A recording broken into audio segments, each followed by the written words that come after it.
नमस्कार विद्यार्थी मित्रांनो, स्वागत आहे तुमचं आपलं चॅनल एमपीएससी गर्लवरती. तर मित्रांनो, आपण कंबाईंड पीवायक्यू अनालिसिसची एक रिव्हिजन सिरीज आपल्या चॅनलवरती सुरू केलेली आहे. त्यामध्ये आपण 2011 पासून तर 2023 पर्यंत आयोगाने आतापर्यंत विचारलेले संपूर्ण प्रश्न जे आहेत ते स्पष्टीकरणासहित या ठिकाणी बघत आहोत. तर मित्रांनो, त्यामध्ये आपण इतिहास, भूगोल, राज्यशास्त्र, अर्थशास्त्र आणि सामान्य विज्ञान या 5 विषयाला त्या ठिकाणी अनुसरून आपण ही लेक्चर सिरीज सुरू केलेली आहे. आणि आपण जर बघा तुम्ही चॅनलवरती पहिल्यांदाच हा व्हिडिओ क्लिक केला असेल तर आपले चॅनल सबस्क्राईब करून बेल आयकॉनवरती सुद्धा नक्की प्रेस करा, जेणेकरून असंच क्वालिटी कंटेंट तुमच्यापर्यंत लवकरात लवकर पोहोचेल. आणि आपल्या चॅनलच्या प्लेलिस्ट सेक्शनमध्ये तुम्ही गेलात तर त्या ठिकाणी तुम्हाला आधुनिक त्या ठिकाणी भारताचा इतिहास, महाराष्ट्राचा इतिहास, महाराष्ट्राचा भूगोल आणि इकॉनॉमिक्स हे विषय आपण कव्हर केलेले आहेत, ते तुम्ही बघू शकता. आणि आपण आता पॉलिटीला सुरुवात केली होती. पॉलिटीचा पहिला आपला जो लेसन आहे घटना निर्मिती आणि घटनेची ठळक वैशिष्ट्ये, तर यावरती दरवर्षी 2 प्रश्न येतात. त्यामुळे हा जो टॉपिक होता तो थोडासा लेंदी आहे, मोठा टॉपिक आहे, सगळ्यात जास्त प्रश्न विचारलेले असल्या कारणाने आपण याचे 2 पार्ट केलेले आहेत. पहिला पार्ट ऑलरेडी अपलोड करून झालेला आहे. 22 प्रश्न मी त्यामध्ये घेतले आणि भरपूर काही माहिती आपण त्यामध्ये बघितली.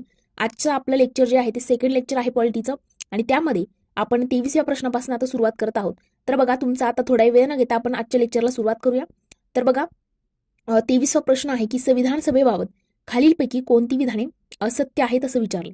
आता संविधान सभेबाबत कोणती विधानं सत्य आहे विचारल्यावर पहिला आहे ती प्रौढ मताधिकारावर आधारित नव्हती. तर मित्रांनो, तर हे पण बरोबर आहे. आणि ते का बरोबर, तर मित्रांनो ती प्रौढ मताधिकारावर आधारित नव्हती. त्यानंतर ती प्रत्यक्ष निवडलेली संस्था होती, तर ती अप्रत्यक्ष निवडलेली होती. त्यामुळे ब चुकीचं असेल. ब्रिटिश भारतास 292 जागा देण्यात आल्या होत्या का, तर ते सुद्धा आपण आता पुढे तुम्हाला किती जागा देण्यात आल्या होत्या किती नाही, ब्रिटिश भारताला नाही तर ब्रिटिश प्रांताला 292 जागा देण्यात आल्या होत्या, ते उत्तर आहे. त्यामुळे अ बरोबर असेल. आणि ड आहे ती विविध समित्यांद्वारे कार्य करीत असेल, तर आपण 22 समित्या सुद्धा बघितल्या. आता बघा, ब चुकीचं का, कारण अप्रत्यक्ष निवडलेली संस्था होती. आणि क का चुकीचं आहे, कारण ब्रिटिश भारताला एकूण 389 जागा होत्या आणि त्यापैकी 292 प्रांताला होत्या आणि मग उरलेल्या आपण बघितलेल्या आहेत. जसं की आता बघा, संविधान सभेबाबत निवडणुकीसाठी 3 गट करण्यात आले होते. शीख त्यामध्ये 4 जागा, मुस्लिमांना 79 आणि साधारण 213. शीख मुस्लिम साधारण 4 79 213 जागा. निशाणी होती हत्ती. मतदार 1935च्या कायद्याद्वारे निवडून आलेल्या प्रांतिक विधिमंडळाच्या समस्याद्वारे. निवडणुकीची पद्धत एकल संक्रमणीय प्रमाणशीर प्रतिनिधित्वाची पद्धत होती. आणि बघा, साधारणतः 10 लाख लोकसंख्येमागे एक सदस्य या प्रमाणामध्ये निवडले गेले. 389 पैकी 296 सदस्यांचीच निवड जी आहे ती झाली आणि बाकी 93 सदस्य हे मात्र संस्थानिकांद्वारे नामनिर्देशित करण्यात आले होते. म्हणून संविधान सभेस अंशतः निवडणुकीद्वारे निवडलेली संस्था असं सुद्धा म्हटलं जातं. संविधान सभेमध्ये सर्व गटांना प्रतिनिधित्व देण्यात आलं, सर्व पक्षांना नव्हे, हे लक्षात ठेवा. आता प्रतिनिधित्व बघा, अँग्लो इंडियन सदस्य फ्रँक अँथोनी होते. गोरखा विचारलं तर अली बहादूर गुरंग. त्यानंतर पारसी HP मोदी आहे. आणि गैर आम्ल भारतीय कोण होते, SC मुखर्जी होते. आता मित्रांनो बघा, तुम्हाला सदस्य संख्या अगोदर किती होती, 1947 नंतर बदल झाला, मग कितीने कमी झाली, ब्रिटिश भारताला किती जागा, संस्थानाला किती जागा, अगोदर 93 होत्या, नंतर 70 वरती आल्या, 389 वरून 299 वरती आल्या होत्या, मग कशी फोड झालेली आहे, या सगळ्या गोष्टी लक्षात ठेवा. अगोदरची सगळी आकडेवारी आणि नंतरची, ह्या गोष्टीवरती प्रश्न आयोग कधीही विचारू शकतो, त्यामुळे लक्षात ठेवा. आता आपला 24वा प्रश्न आहे की कॅबिनेट मिशन योजनेसंदर्भात जुनी करा. आणि त्यामध्ये निवडावयाची एकूण सदस्य संख्या किती, संस्थानिक राज्यांचे प्रतिनिधी, उच्चायुक्तांचे प्रांत प्रतिनिधी आणि प्रांतांचे प्रतिनिधी असं विचारले. तर मित्रांनो, प्रांतांचे प्रतिनिधी म्हटलं तर 292 जागा आहेत. ड चं उत्तर येईल 1. आणि असं एकच ऑप्शन आपल्याला दिसून येतं. आता लक्ष द्या, आपल्याला हे सविस्तररित्या आता समजून घ्यायचे नक्की पहिले किती जागा होत्या वगैरे.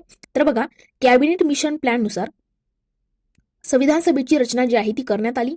त्यामध्ये 389 सदस्य असतील आणि त्याची विभागणी खालीलप्रमाणे असेल. आता बघा, 389 टोटल सदस्य असतील, त्यामधले 296 हे निवडणुकीद्वारे निवडून येणार. मग त्यामध्ये पण 296 ची फोड कशी, तर 292 प्लस 4 अशी फोड होती. 4 सदस्य हे चीफ कमिशनरांचे, त्यामध्ये दिल्ली, अजमेर, मारवाड, कुर्ग आणि बलुचिस्तान अशा पद्धतीने आहे. आणि 292 सदस्य हे ब्रिटिश प्रांताचे होते. त्यामध्ये 11 प्रांतातून निवडले जाणार होते. ते 11 प्रांत कोणते, मद्रास, बॉम्बे, संयुक्त प्रांत, बिहार, मध्य प्रांत, ओरिसा, पंजाब, NWFP, सिंध, बंगाल आणि आसाम, हे 11 प्रांत लक्षात ठेवा.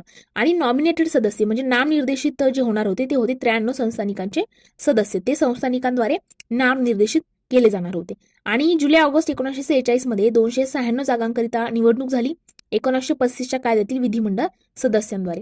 आता लक्ष द्या, त्रिमंत्री योजना म्हणजेच कॅबिनेट प्लॅननुसार घटना समितीची रचना कशी होती.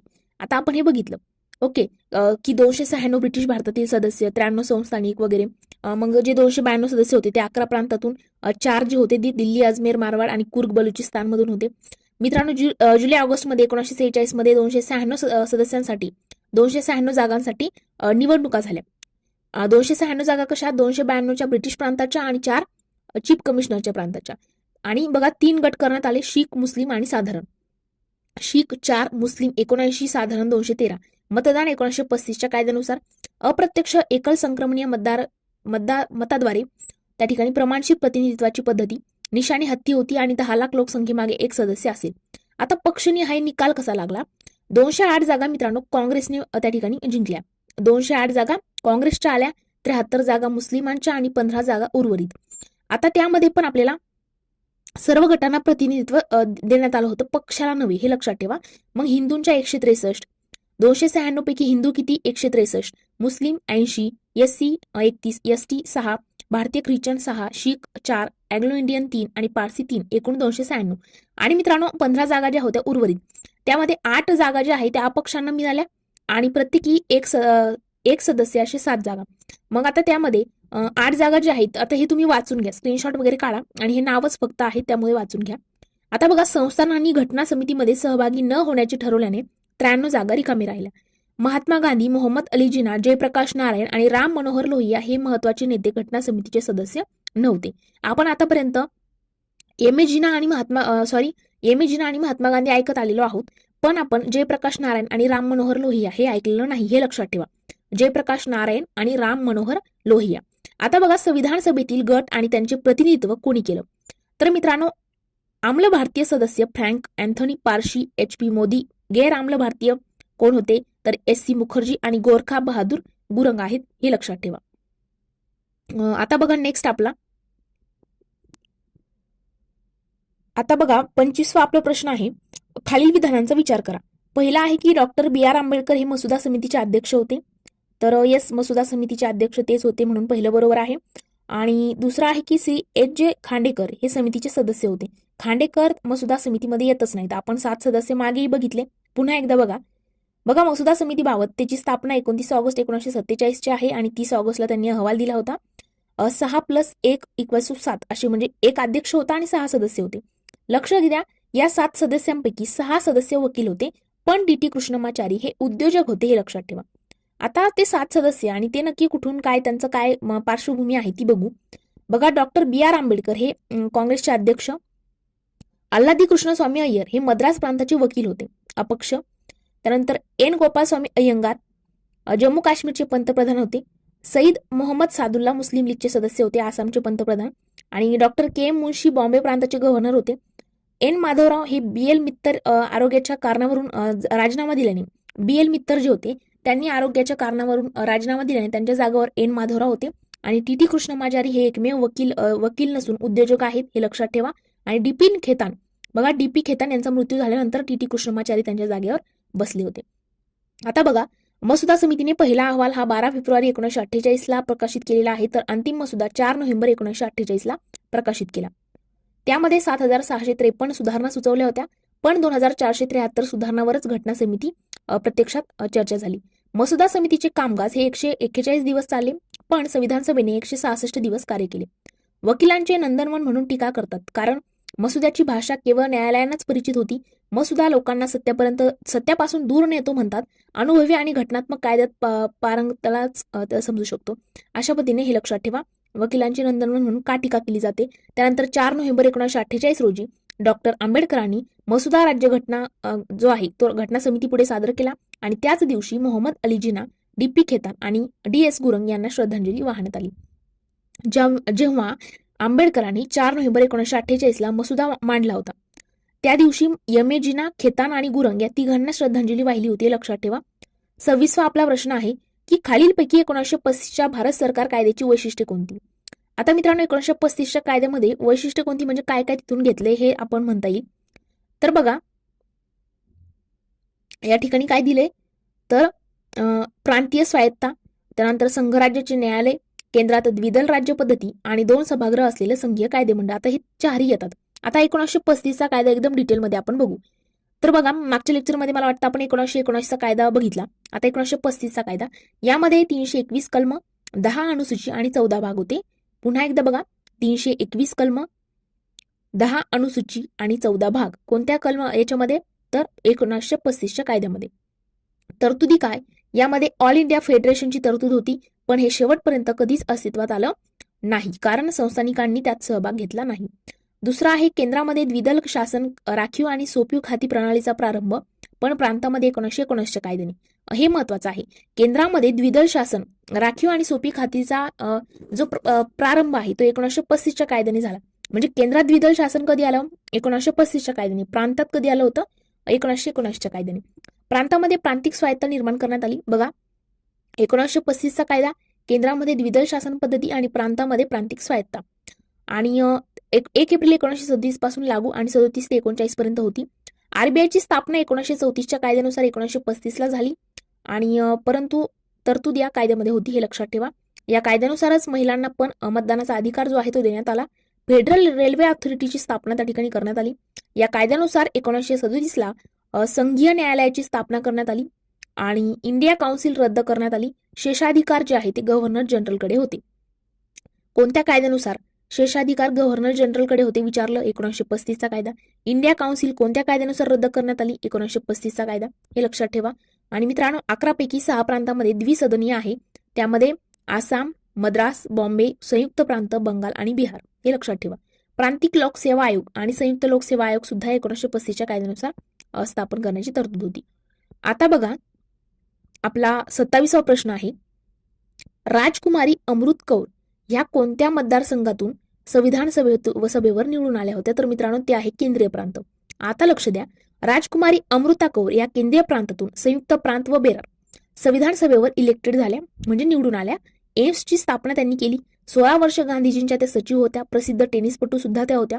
आणि जून 1954 मध्ये श्रीमती कौर यांनी सिमला येथे स्थानिक स्वराज्य संस्थांसाठी एक परिषद भरवली. बेगम रसूल, मुस्लिम लीगच्या आणि अॅनी मस्किन व रेणुका रे वगळता सर्वच काँग्रेस पक्षाच्या होत्या. संविधान सभेत 15 महिलांचा सहभाग होता आणि त्या पुढील प्रमाणे. आता संविधान सभेत असणाऱ्या 15 महिला ज्या आहेत, त्या 15 महिला त्या कोणकोणत्या आणि त्या कोणत्या मतदारसंघातून होत्या, त्यांचं वैशिष्ट्य काय हे लक्षात घ्या. आता पहिल्या आहेत विजयालक्ष्मी पंडित. मित्रांनो, विजयालक्ष्मी पंडित, आता आपण काय करू, एकदम सोपं जावं, त्यामुळे अगोदर नावं वाचून घेऊ. जसं की संयुक्त प्रांतातून आता आपल्याला पहिल्या पाच कोण कोण? विजयालक्ष्मी पंडित, बेगम रसूल, सुचिता कृपलानी, पूर्णिमा बॅनर्जी आणि कमला चौधरी. ह्या पहिल्या 5 ह्या संयुक्त प्रांतातील आहेत. लक्षात घ्या, विजयालक्ष्मी, बेगम रसूल, सुचिता कृपलानी, पूर्णिमा बॅनर्जी आणि कमला चौधरी या संयुक्त प्रांतातल्या आहेत. अम्मू स्वामीनाथन मद्रास प्रांत आणि दुर्गाबाई देशमुख सुद्धा मद्रास प्रांतातून आहे. दक्ष आणि वेलायुधन मद्रास प्रांत. या बघा, स्वामीनाथन, देशमुख, वेलायुधन तिन्ही मद्रास प्रांत. आणि लीला रे, रेणुका रे बंगाल प्रांत. लक्षात ठेवायला सोपं आहे. राजकुमारी अमृता कौर केंद्रीय प्रांत. हंसा मेहता बॉम्बे. सरोजिनी नायडू बिहार. मालती चौधरी ओरिसा. तर अॅनी मस्किन त्रावणकोरच्या. आणि त्यांची समोर वैशिष्ट्ये वगैरे दिलेले आहेत, म्हणजे त्या वकील होत्या, अहमदाबादली काँग्रेसच्या सचिव असेल, चळवळीमध्ये कोणी भाग घेतला होता वगैरे, अशा पद्धतीने. आणि गांधीजींनी त्यांचं नाव तुफानी ठेवलं. अशा पद्धतीने थोडीशी ओळख आहे, ती तुम्ही वाचून घ्या. आता 28वा प्रश्न बघा, 9 डिसेंबर 1946 रोजी दिल्ली येथे घटना समितीची पहिली बैठक घेण्यात आली. या समितीचे तात्पुरते अध्यक्ष म्हणून पुढीलपैकी कोणत्या व्यक्तीने कामकाज पाहिले? म्हणजे हंगामी अध्यक्ष आपल्याला विचारले. आणि मित्रांनो, ते आहेत डॉक्टर सच्चिदानंद सिन्हा. त्यांचा हंगामी अध्यक्ष म्हणून त्यांची निवड त्या ठिकाणी करण्यात आली होती. नंतर 29वा आपला प्रश्न आहे की कोणत्या राजकीय पक्षाचे संविधान सभेत केवळ एक उमेदवार निवडून आले होते? तर मित्रांनो, आपण बघितलं आता मागच्या स्लाइडमध्ये 389 सदस्य, मग त्याची कशी फोड पडली, काय पडली, ते बघितलं आपण डिटेलमध्ये. तर यामध्ये पहिले 3 जे आहेत ते लक्षात ठेवा. प्रत्येकी एक उमेदवार होते आणि अपक्षाचे 8 होते, हे आपल्याला माहिती आहे. संविधान सभेमध्ये 296 जागांपैकी 208 जागा ज्या आहेत त्या काँग्रेसने जिंकल्या. 73 मुस्लिम लीगने, तर 15 जागा इतरला मिळाल्या. आणि या 15 पैकी मित्रांनो 8 जागा अपक्षाला, तर 7 जागा प्रत्येकी एका पक्षाला मिळाली. तर मग त्यामुळे अपक्ष या ठिकाणी कट होईल. नंतरचा आपला बघा 30वा प्रश्न आहे, योग्य कथन ओळखा. बघा, इथे विचारलंय, पृथक्करणीयतेचा सिद्धांत निर्धारित करतो की एखादा संपूर्ण कायदा अथवा त्याचा काही भाग संविधानाच्या विरुद्ध आहे. आणि दुसरा आहे की विकसनशील निर्वचनाचा सिद्धांत हा संविधानाचे निर्वचन करताना सतत परिवर्तनशील सामाजिक विधिविषयक संदर्भ ध्यानात ठेवतो. हा प्रश्न जो आहे मित्रांनो, दोन्ही विधानं बरोबर आहेत, पण हे दोन्ही वाक्य जुन्या एनसीईआरटी मधले आहेत आणि ते टाकले होते. मग असं नाही की एकदा प्रश्न एनसीईआरटीतून आला म्हणजे मग एका प्रश्नासाठी पूर्ण एनसीईआरटी करायची, असं काही नाहीये. तुम्ही फक्त एम लक्ष्मीकांत करा, तुम्हाला 12-13 प्लस मार्क कसेही येतात. आता बघा 31वा प्रश्न आहे की खालीलपैकी कोणती भाषा भारताची अधिकृत भाषा नाही? तर त्याचं उत्तर आहे मित्रांनो मारवाडी. आता 8व्या अनुसूचीमध्ये मूळ घटनेमध्ये किती भाषा होत्या? 8वी अनुसूची जी आहे त्यामध्ये भाषा आहेत बरोबर. मग त्या भाषेमध्ये किती होत्या? 14 मूळ घटनेमध्ये होत्या. आता सध्या किती आहेत? 22 आहेत. मग काही घटना दुरुस्त्या वगैरे झाल्या, मग त्यानुसार काही ऍड झाल्या. आता 8वी अनुसूची कलम 344(1) ते 351 शी संबंधित आहे. 344(1) व 351 शी संबंधित आहे. आणि मित्रांनो 22 भाषांमध्ये इंग्रजी भाषेचा समावेश होत नाही हे लक्षात ठेवा. त्या 22 भाषा कोणत्या हे तुम्ही आता वाचून घ्या. आता बघा 8व्या अनुसूचीत एकूण 4 घटना दुरुस्त्या झाल्या आहेत. 8व्या अनुसूचीमध्ये मूळ घटनेत 14 भाषा होत्या, नंतर आता 22 झाल्या, त्यामध्ये 4 घटना दुरुस्त्या झाल्या. त्या घटना दुरुस्त्या कोणत्या? पहिली आहे की 21वी घटना दुरुस्ती 1967, त्यानुसार सिंधी ऍड केली. 71वी घटना दुरुस्ती 1992, त्यानुसार कोकणी, मणिपुरी, नेपाळी. 92वी घटना दुरुस्ती 2003, त्यानुसार बोडो, डोंगरी, मैथाली आणि संथाली. तर 96वी घटना दुरुस्ती 2011 नुसार ओरिसा भाषेचे ओडिया असं नामकरण त्या ठिकाणी करण्यात आलं. मारवाडी ही भारताची अधिकृत भाषा नाही. 21वी घटना दुरुस्ती 67 सिंधी लक्षात ठेवा. 71वी घटना दुरुस्ती 92 कोकणी, मणिपुरी, नेपाळी अशा पद्धतीने लक्षात ठेवा. आणि 92वी 2003 बोडो, डोंगरी, मैथाली, संथाली आणि 96वी 2011 ओरिसाचं ओडिया केलेलं आहे. 32वा आपला प्रश्न आहे की कोणत्या अल्पसंख्याक समाजाला घटना परिषदेमध्ये विशेष प्रतिनिधित्व देण्यात आले? तर मित्रांनो ते आहे शीख. घटना समितीत 3 गट करण्यात आले होते, शीख, मुस्लिम, साधारण. शीखला 4, मुस्लिमला 79, त्यापैकी 73 जिंकल्या, साधारणला 213, त्यापैकी 208 जिंकल्या. त्यामध्ये शीख हे एक अल्पसंख्याक गट आहे, लक्षात ठेवा. 33वा प्रश्न आहे भारतीय राज्यघटनेच्या स्रोताबाबत खालील विधानांचा विचार करा. म्हणजे कुठून काय घेतले. जसं पहिलं आहे बघा, याचं उत्तर जे आहे तर पहिलं काय दिलेलं आहे, संसदीय लोकशाही ही ब्रिटिश राज्यघटना. येस, ब्रिटिशकडनं आपण घेतली. मार्गदर्शक तत्व आपण आयर्लंडकडनं घेतली. संघराज्य अमेरिकेची राज्यघटना हे पण बरोबर. आणि सामायिक सूची ऑस्ट्रेलियाची राज्यघटना. 4ही ऑप्शन बरोबर आहे. तरी आता या ठिकाणी समजून घ्या भारताच्या घटनेचे स्रोत आता कुठून काय घेतले एकदम डिटेलमध्ये. 1935चा कायदा, ब्रिटन, सगळं काही आपण आता डिटेलमध्ये बघू. बघा सगळ्यात पहिले 1935च्या कायद्याद्वारे आपण संघराज्य योजना, न्याय व्यवस्था, आणीबाणी तरतूद, राज्यपालाचं पद, प्रशासकीय तपशील आणि UPSC एवढं आपण घेतलंय. या ठिकाणी लोकसेवा आयोग पण कुठून घेतलाय? 1935च्या कायद्यातून. नंतर ब्रिटनकडून आपण कॅबिनेट व्यवस्था, द्विगृही संसद, एकेरी नागरिकत्व, फर्स्ट पास्ट पोस्ट सिस्टीम, संसदीय शासन व्यवस्था, कायद्याचे राज्य, याला सामाजिक करार असं लॉक आणि रुसो यांनी म्हटलेलं आहे. कायदा करण्याची पद्धत आपण ब्रिटनकडून घेतली. संसदीय विशेषाधिकार, कॅगचे कार्यालय, पंतप्रधान पद हे सगळं आपण ब्रिटनकडून घेतलं.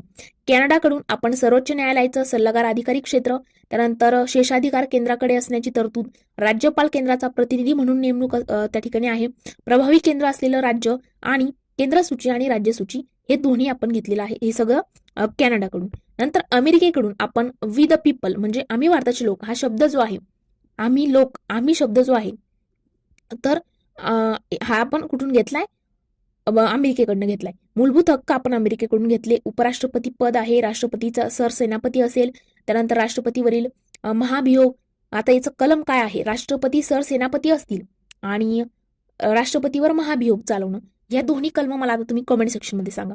त्यानंतर सर्वोच्च आणि उच्च न्यायालयाच्या न्यायाधीशास पदावरून दूर करणं, न्यायव्यवस्थेचे स्वातंत्र्य, न्यायिक पुनर्विलोकन, राष्ट्रपती आणि उपराष्ट्रपतींचे कार्य. नंतर जपानकडनं आपण कायद्याने प्रस्थापित पद्धत, फ्रान्सकडून आपण गणराज्य प्रास्ताविकेतील स्वातंत्र्य, समता, बंधुता घेतले. दक्षिण आफ्रिकेकडून आपण घटना दुरुस्ती पद्धत, राज्यसभेच्या सदस्यांची निवडणूक. ऑस्ट्रियाकडून आपण समवर्ती सूची, संयुक्त बैठक, व्यापार आणि वाणिज्याचे स्वातंत्र्य, सरनाम्याची भाषा ह्या गोष्टी आपण ऑस्ट्रेलियाकडून घेतला. आणि नंतर रशियाकडून आपण मूलभूत कर्तव्य, पंचवार्षिक योजना, नियोजन, त्यानंतर प्रास्ताविकेतील सामाजिक, आर्थिक आणि राजकीय न्यायाचा आदर्श आपण रशियाकडून घेतलाय. आयरिश घटनेकडनं आपण राज्यधोरणाची मार्गदर्शक तत्व, राष्ट्रपतीच्या निवडणुकीची पद्धत, त्यानंतर राज्यसभेवर काही सदस्यांचे नामनिर्देशन करणं हे आपण घेतले आयरिशकडून. जर्मनीकडून आपण आणीबाणी दरम्यान मूलभूत हक्क स्थगित होणं वगैरे या गोष्टी घेतलेल्या आहेत. आणि त्यानंतर आपला 34वा प्रश्न आहे बघा, खालीलपैकी कोण संविधान सभेच्या सदस्या होत्या असं विचारले. आणि आपल्याला आता संविधान सभा जी आहे त्यामध्ये 9 महिला होत्या. त्या 9 महिला कोणत्या हे माहीत असणं गरजेचं आहे. यामध्ये मित्रांनो विजयालक्ष्मी पंडित होत्या, त्यानंतर सुचेता कृपलानी आहे, सरोजिनी नायडू आहे, पण सुब्बालक्ष्मी नव्हत्या. एम.एस. सुब्बालक्ष्मी या कर्नाटक शैलीतील गायिका होत्या, हे लक्षात ठेवा. 35वा प्रश्न आहे की भारतीय संविधान हे भारतीय जनतेच्या इच्छेनुसार असेल असं कोणी म्हटलं, तर मित्रांनो ते म्हटलेलं आहे महात्मा गांधींनी. आणि हे सुद्धा आपण पहिल्याच लेक्चरमध्ये एकदम डिटेलमध्ये बघितलं होतं. पहिले मागणी कुणी केली, नंतर मागणी कुणी केली, या सगळ्या गोष्टी आपण अगदी डिटेल बघितलेल्या आहेत. आता बघा मित्रांनो, भारतीय संविधानाबद्दल मत आपण बघणार आहोत. तर सर आयव्हर जेनिंग्स काय म्हटले, भारतीय संविधान हे जगातील सर्वाधिक विस्तृत संविधान आहे असं कोण म्हटलं, तर आयव्हर जेनिंग्स. महात्मा गांधी हे म्हटले की घटना समिती हे जनतेच्या राजकीय आणि इतर विषयांच्या शिक्षणाचे माध्यम तर आहेच, पण जातीय आणि इतर प्रश्नावरील उपचार सुद्धा ठरू शकेल असं महात्मा गांधी म्हटले. नंतर आहे की पंडित नेहरू जे आहेत ते म्हटले की संविधान सभेचे पहिले कार्य म्हणजे नवीन संविधानाद्वारे भारतात स्वतंत्र करणं, कुपोषित जनतेचे पोषण करणं, अर्धनग्न जनतेला कापड पुरवणं, प्रत्येक भारतीयाला त्यांच्या क्षमतेनुसार स्वतःला विकसित करण्याची संधी देणं. आणि श्री ऑस्टिन म्हणाले होते, ग्रॅनव्हिल ऑस्टिन जे होते ते म्हणाले की भारतीय संविधान म्हणजे सामाजिक दस्तऐवज आहे. अशा पद्धतीने हे लक्षात ठेवा.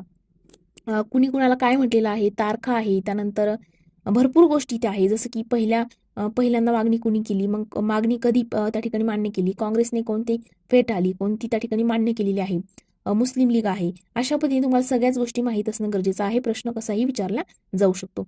नंतर आपला 36वा प्रश्न आहे बघा, आणि त्यामध्ये विचारले की भारतीय संविधानाच्या मसुदा समितीचे अध्यक्ष कोण होते. तर मित्रांनो, मसुदा समितीचे अध्यक्ष डॉक्टर आंबेडकर होते, आणि याबद्दल आपण संपूर्ण सविस्तर माहिती मागच्या आपण याच्यामध्ये 2दा मसुदा समिती बघितली काय आहे वगैरे सगळ्या गोष्टी. 37वा प्रश्न आहे की संविधान सभेचे कायदेविषयक सल्लागार कोण होते, तर मित्रांनो ते होते सर बी एन राव. चौथा ऑप्शन बरोबर असेल बघा. संविधान सभेची कायमस्वरूपीची बैठक ही 11 डिसेंबर 1946 रोजी भरली. या सभेचे कायमस्वरूपी अध्यक्ष म्हणून डॉक्टर राजेंद्र प्रसाद यांची निवड झाली, आणि त्यांच्या नावाची शिफारस जे.बी. कृपलानी यांनी केली, तर त्यांच्या नावाला अनुमोदन सरदार वल्लभभाई पटेल यांनी दिलं. राजेंद्र प्रसाद यांना बघा अध्यक्षाच्या खुर्चीत स्थानापन्न मौलाना अब्दुल कलाम आझाद आणि त्या ठिकाणी मौलाना अब्दुल कलाम आणि आचार्य कृपलानी यांनी केलेला आहे. किती गोष्टी दिल्या. 11 डिसेंबर 1946ला राजेंद्र प्रसाद यांची अध्यक्ष म्हणून निवड झाली. त्यांच्या नावाची शिफारस कुणी केली, कृपलानींनी केली. अनुमोदन कोणी दिलं, तर अनुमोदन सरदार पटेलांनी दिलं. खुर्चीमध्ये स्थानापन्न मौलाना अब्दुल कलाम आणि आचार्य कृपलानी यांनी केलेलं आहे. याच अधिवेशनामध्ये घटनात्मक सल्लागार म्हणून सर बी एन राव यांची निवड लॉर्ड वेव्हेल यांनी केलेली आहे. तर सचिव म्हणून H.V.R. अय्यंगार, तर उपसचिव म्हणून जुगल किशोर खन्ना जे आहेत यांची निवड करण्यात आली. संविधान सभेला 2 उपाध्यक्ष होते, त्यांची निवड मात्र वेगवेगळ्या तारखेला झाली. हे सुद्धा आपण पहिल्या लेक्चरमध्ये बघितलं, तरी समजून घ्या.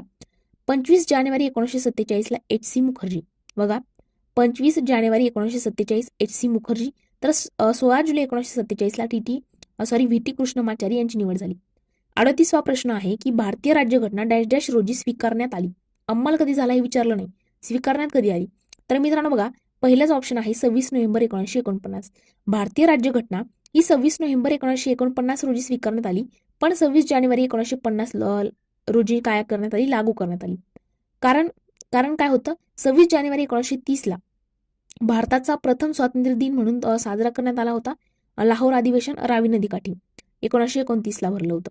आणि मूळ घटनेमध्ये 26 नोव्हेंबर 1949ला बघा, मूळ घटनेत 26 नोव्हेंबर 1949ला 22 भाग 395 कलम 8 अनुसूच्या होत्या, हे लक्षात ठेवा. मूळ घटना जी आहे, जी 26 नोव्हेंबर 1949ला त्या ठिकाणी स्वीकारण्यात आली, त्यामध्ये 22 भाग 395 कलम 8 अनुसूच्या होत्या. नंतरच्या अनुसूच्या कशा ऍड झाल्या हे पण आपण बघितलं, कोणत्या घटना दुरुस्ती होत्या वगैरे सगळ्या गोष्टी आपण बघितलेल्या आहेत. 26 नोव्हेंबर हा दिवस भारत सरकार 2015 पासून संविधान दिन म्हणून त्या ठिकाणी साजरा केला जातो. आणि मित्रांनो, 26 जानेवारी 1950 हा दिवस घटनेच्या प्रारंभाचा दिन किंवा गणराज्य दिन म्हणून ओळखला जातो, हे सुद्धा लक्षात ठेवा. आणि नंतर आहे बघा, आपला 39वा प्रश्न आहे की डॅश डॅश भारतीय घटना समितीचे अध्यक्ष होते. तर मित्रांनो, राजेंद्र प्रसाद अध्यक्ष होते, त्यामुळे तिसरं ऑप्शन बरोबर असेल. घटना समितीचे हंगामी अध्यक्ष किंवा तात्पुरते अध्यक्ष विचारलं तर सच्चिदानंद सिन्हा 9 डिसेंबर 1946, आणि कायमस्वरूपी विचारलं तर 11 डिसेंबर 1946ला डॉक्टर राजेंद्र प्रसाद. घटना समितीची कायम अध्यक्षासाठी 11 डिसेंबर 1946 रोजी बैठक भरली होती, हे लक्षात ठेवा. 40वा आपला प्रश्न आहे की भारताच्या घटना समितीचे पहिले अधिवेशन केव्हा झालं? तर मित्रांनो 9 डिसेंबर 1946ला नवी दिल्ली या ठिकाणी सेंट्रल हॉल आज त्याला म्हटलं जातं त्या ठिकाणी अधिवेशन झालं होतं. हंगामी अध्यक्ष सच्चिदानंद सिन्हा होते, उपाध्यक्ष फ्रँक अँथोनी, तर 207 सदस्य हजर होते आणि मुस्लिम लीगचे सदस्य गैरहजर होते, हे लक्षात ठेवा. 41वा प्रश्न आहे की संघीय शासन व्यवस्थेमध्ये खालील मग आता सत्तेचं केंद्रीकरण असतं, विकेंद्रीकरण असतं. तर मित्रांनो संघीय म्हणजे संघराज्य हा शब्द उच्चारला की आपल्या डोळ्यासमोर काय आलं पाहिजे? अधिकारांची विभागणी केंद्र आणि राज्यामध्ये. मग सत्तेचं काय असेल? सत्तेचं केंद्रीकरण असेल का रे? नाही, सत्तेचं असेल विकेंद्रीकरण. तर सत्तेचं विकेंद्रीकरण म्हणजे संघराज्य आहे. सत्तेचे केंद्रीकरण एकच सरकार असतं म्हणजे एकात्मिक राज्य, त्या ठिकाणी संघराज्य, पण हे वेगळं आहे. आता बघा 42वा प्रश्न आहे की पहिल्या बैठकीच्या वेळी घटना समितीचे उपाध्यक्ष म्हणून कोणाला मनोनीत करण्यात आलं? पहिली बैठक म्हणजे काय? 9 डिसेंबर 1946ची. त्यावेळेला फ्रँक अँथनी होते, हे लक्षात ठेवा. चौथा ऑप्शन बघा, कारण सच्चिदानंद सिन्हा 9 डिसेंबर 1946 रोजी दुपारनंतर आजारी पडले आणि त्यामुळे फ्रँक अँथनी यांची उपाध्यक्ष म्हणून निवड झाली. तसे पाहता संविधान सभेला 2 कायम उपाध्यक्ष होते, कारण फाळणी झाली होती आणि त्या फाळणीमुळे एच.सी. मुखर्जींचे सदस्यत्व गेले, पण ते पुन्हा संविधान सभेवर निवडून आले. म्हणून नवीन नियमानुसार 2 उपाध्यक्षांची निवड करण्यात आली होती.